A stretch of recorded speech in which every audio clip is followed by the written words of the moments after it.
hyped in 1v1 tournaments, and we'll see what they can bring here as Bjergsen going to start things off by banning Rise. I mean, their lane is such a focal point in League of Legends, the 1v1. So many of these 1v1 players are from the mid lane because of the focus on how important it is, even in Summoner's Rift, right? You talk about how some of these players will not have practiced a lot for it, but these guys are kind of practicing that just by playing in solo queue, because a lot of the mages can be very strong. They do play some of the strong dueling marksmen. Things like Corki and Lucian are obviously marksmen that mid laners play a lot of, so very interested to see what they are going to go for, but Bjergsen banning away the Zoe, so I guess that is off the table already. I hope he asked him before he did that. A little bit rude there from Bjergsen perhaps, but Zoe is off Misfortune Victor Talia. Never mind, there's a single hover from Bjergsen. Not quite locked in just yet. It is blind pick. There's the lock from FoFo. Bjergsen could just be going straight up for what he's comfortable with. Known as a big Syndra player, he's going to lock that. Remember, it is blind pick, so that is going to be the Varus versus Bjergsen Syndra, and FoFo already having seen what Vert was able to bring to the table. That did not work out for him, but obviously confident that he can play it differently, is going to be bringing the heal instead of the exhaust.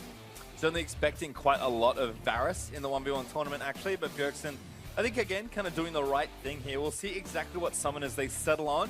Right now it's very defensive for them both, but of course have options to change, and you get to see your matchup moving into the game and adjust a couple things here and there. In fact, I can just see Bjergsen checking his runes. You can change them there as well, but looks like he is happy with what he settled with, and this will be a fun one. Not a mid laner for FoFo, but certainly two very good-looking mids early in this tournament. And something that has been played mid in the past. If you have been around League of Legends for a long time, Varus did used to be played kind of straight up as that poke champ in mid. It is going to be, again, Airy and Comet. Probably going to see a lot of these in the tournament if it is going to be based around the poke.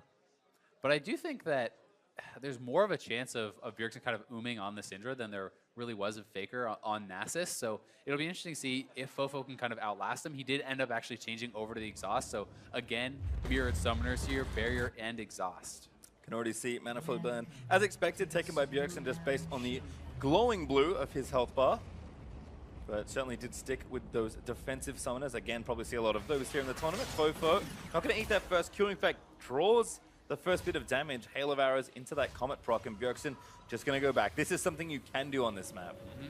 And it's actually a pretty interesting start here from FoFo. So Boots 4-pot, a lot of it is coming down to kind of how effective this start is based on how many skill shots can you dodge, right? How much can you actually avoid from the Syndra, because you don't really have any combat power from it. It's just the added move speed. If you can dodge a lot of Syndra's skill shots, all three of them are skill shots, then it can become very, very effective. And you also have access to quite a lot of sustain with the 4-pot start here. So if he can dodge out some of Bjergsen's abilities and tag him with a lot of his own, Bjergsen is only on half the kind of sustain that his opponent has. So FoFo could play this patiently and look to kind of just push his opponent out.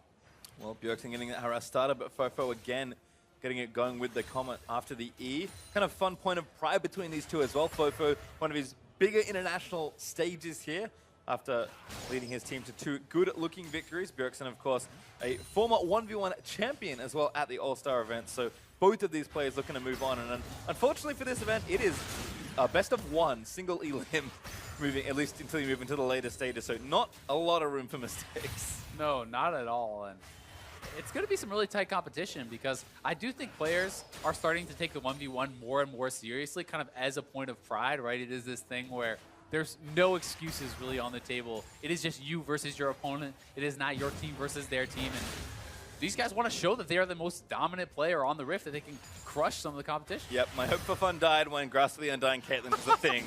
As Bjergsen actually taking a little too much damage here from FoFo, missing all his early skill shots here thanks to those boots and some deft movement there from FoFo. So Bjerg forced pretty far back towards this turret. Again, a nice dodge there of the Dark Sphere from FoFo. And when you lose control of the health pack like that, then that's essentially another full potion giving over to your opponent. So it's almost like you're in a situation where it's 5-2 as far as that regen goes, unless Bjergsen can reestablish control. But he's already had to use both of his potions. Still 3 left for FoFo. He does have the Mana Flow ban, so although he's a little bit low now, he's going to be able to regen quite a bit on that next spell. Does get a bit back there. Bjergsen just trying to keep the wave in a more comfortable spot, but FoFo is up more than a wave of minions right now. Bjerg again trying to hit back, but the turret also hits harder in this game mode too. It's not as easy as it is in SR to last hit those minions once they move towards the turret. And FoFo just playing up and aggressive, not afraid at all Even going to start doing some turret damage as well. Yeah, and he's CSing very well. You know, already a couple CS ahead of there of Bjergsen, and Bjergsen is going to have to base. FoFo is actually going to decide to match that. I would have liked to see him try to pull up those minions and kind of clump them up, because if you do actually group them and then you base, more of your minions are going to be killed off by your opponents, but it looks like they've kind of stacked up anyway, so he is going to still have the benefit of that pushing towards him. That's going to give him even more of that CS advantage, and he's going to have a pretty nice buy, but actually pretty aggressive here. He didn't decide to go for the Doran's Blade. He's going double longsword to Bjergsen's Doran's Ring plus cloth armor, so this is a bit atypical to what we have seen in the past. Where people do really like to kind of just stack those Dorans because of their efficiency early on. Yeah, well, again, a bit more damage there. Aries starting to do a bit of work as well for Bjerg. FoFo a touch behind on XP, but does tip over level 5 as the minions again need to get shut down under this turret.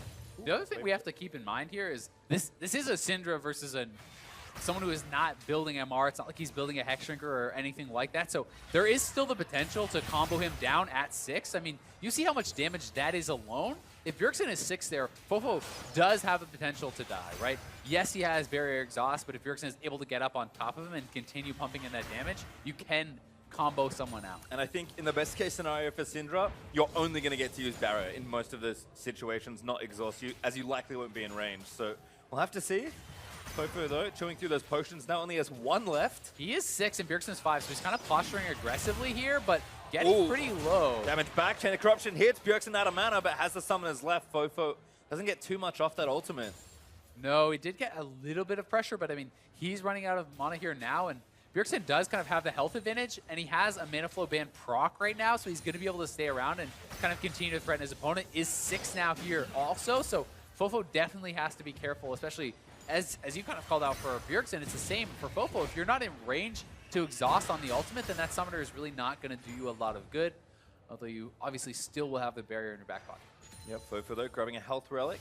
Going to help out a lot there as Bjergsen still a little low on mana. Grabs a relic though, that's much needed mana more than anything else. Doran's Ring's also helping out as he last hits the minions, but Bjergsen smells blood here. Oh, actually puts the ulti down, but the exhaust from FoFo was nice. Yeah, I mean, the exhaust was all right. Stun! Bjergsen, no, not through the barrier. FoFo firing back minions onto Bjergsen. Cannon hailing away at his health bar. And it's good that he could get the exhaust down, but he actually had to move forward to get it, so most of the orbs had already connected before that summoner went off, and now Bjergsen has a double summoner advantage. He is extremely low, so he needs to base, but now, to me, Bjergsen can go for the kill. Like, he can actually start to control the mini-wave and posture and actually look for a 1v1 kill. He's hoping now that he is faked to base, so FoFo will then base, and he can farm out some of these minions because he's staying around at really low HP. Yep, there's even a bait brewing here as well, potentially, but Bjergsen will get away with that fake base. In fact, staying for another wave here. Yeah, his minions did stack up, so he doesn't want to have it kind of pushing to his opponent, even though it is a cannon wave. He's going to try to shove that out, have enough gold for a good buy, and potentially set himself up for the all-in. Because once again, FoFo going for even more aggressive items, just more long swords, has this rated Dirk. He will be able to get a lot of damage out, but Bjergsen has a 2-summoner advantage, so he needs to kind of utilize that to posture aggressively and at least get something as far as a wave control advantage to get the CS back if you can't go for a kill. Well, FoFo missed 2 minions. This is now up a couple as Bjergsen will have to return. Seeker's Arm Guard though for Bjergsen, again, kind of keeping with the defensive theme, and FoFo has gone for a full restock on health potions. He had 4, went down to 0, and now has 5, which is, of course, the max allowed. Yeah, not bad. I mean, it's going to give you a lot, right? Health pots are extremely efficient when you talk about HP to gold value. A health potion basically gives you the same amount as 400 gold worth of HP stats if you're buying like an actual ruby crystal, right? So it is very, very powerful as far as that goes, as long as you actually have time to have them all complete their full run. So if you are kind of poking back and forth and you can utilize all of them, great. But if it is a straight 100-0 type situation, well, the health potions don't do as much. Yeah, not a whole lot. FoFo with a nice bit of poke, though. Bjergsen has a couple of pots himself. Only 3 right now. As FoFo again going to take some more damage. Bjergsen looking for the all-in stun lands, and there it is! First blood! Nicely played there from Bjergsen.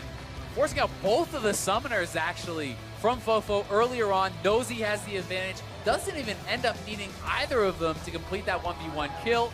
Very well played from TSM's mid laner, and he's going to be moving on now, and that could set up a potential, well, it actually does set up the matchup with Faker, because they, I believe, do meet in the second round of the bracket, which would be tomorrow. Well, we'll have to have a double check on that one, but certainly exciting if that is the matchup we have coming up. Bjergsen not defending a title, unfortunately for Kim, but looking for a second 1v1 All-Star title. Uzi, of course, also in the hunt.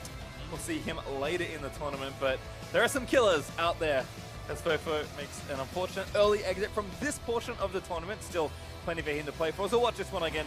FoFo's just cornered at this point. Yeah, and I mean, Bjergsen knows it. He can posture so aggressively because he has the summoner advantage.